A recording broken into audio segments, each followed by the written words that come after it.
Hello friends, CSK versus Mumbai Indians మధ్య జరిగిన మ్యాచ్లో టాస్ గెలిచిన ముంబై ఇండియన్స్ అనూహ్యంగా బ్యాటింగ్ ఎంచుకుంది.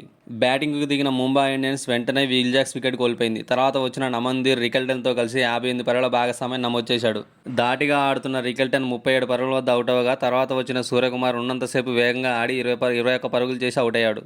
తర్వాత వచ్చిన వారెవరూ నమన్దీర్కు సపోర్ట్ ఇవ్వకపోవడంతో ముంబై ఇండియన్స్కు 20 ఓవర్లలో 159 పరుగులు చేసింది. నమన్దీర్ 57 పరుగులతో టాప్ స్కోరర్గా ఉన్నాడు. ముంబై ఇండియన్స్ ఒకానొక దశలో 11 ఓవర్లలో 100 పరుగులు చేయగా చివరి 9 ఓవర్లలో కేవలం 59 పరుగులు మాత్రమే చేయడం విశేషం. 160 పరుగుల లక్ష్యంతో బరిలోకి దిగిన సిఎస్కే ఆదిలోనే సంజు శాంసన్ వికెట్ కోల్పోగా తర్వాత వచ్చిన ఉర్విల్ పటేల్తో కలిసి రుతురాజ్ మంచి భాగస్వామ్యం నమోదు చేశాడు. మెరుపులు మెరిపించిన ఉర్విల్ 24 పరుగులు చేసి అవుట్ అయ్యాడు. తర్వాత వచ్చిన కార్తిక్ శర్మ రుతురాజ్తో కలిసి వికెట్ పడకుండా 18 ఓవర్లలోనే లక్ష్యాన్ని ఛేదించారు. రుతురాజ్ 67 పరుగులు చేయగా కార్తిక్ శర్మ 54 పరుగులతో అజేయంగా నిలిచి మ్యాచ్ను ముగించారు. ఈ విజయంతో సిఎస్కే 8 పాయింట్లతో 6వ స్థానానికి ఎగబాకింది. 67 పరుగులతో రాణించిన Ruturaj player of the match award గెలుచుకున్నాడు. ఈ ఓటమితో ముంబై ఇండియన్స్ టోర్నీ నుంచి నిష్క్రమించింది. రేపు మధ్యాహ్నం జరిగే ఎస్ఆర్హెచ్ వర్సెస్ కేకేఆర్ మరియు సాయంత్రం జరిగే Gujarat Titans versus Punjab Kings మధ్య మ్యాచ్లో ఎవరు గెలుస్తారో కామెంట్ చేయండి ఫ్రెండ్స్.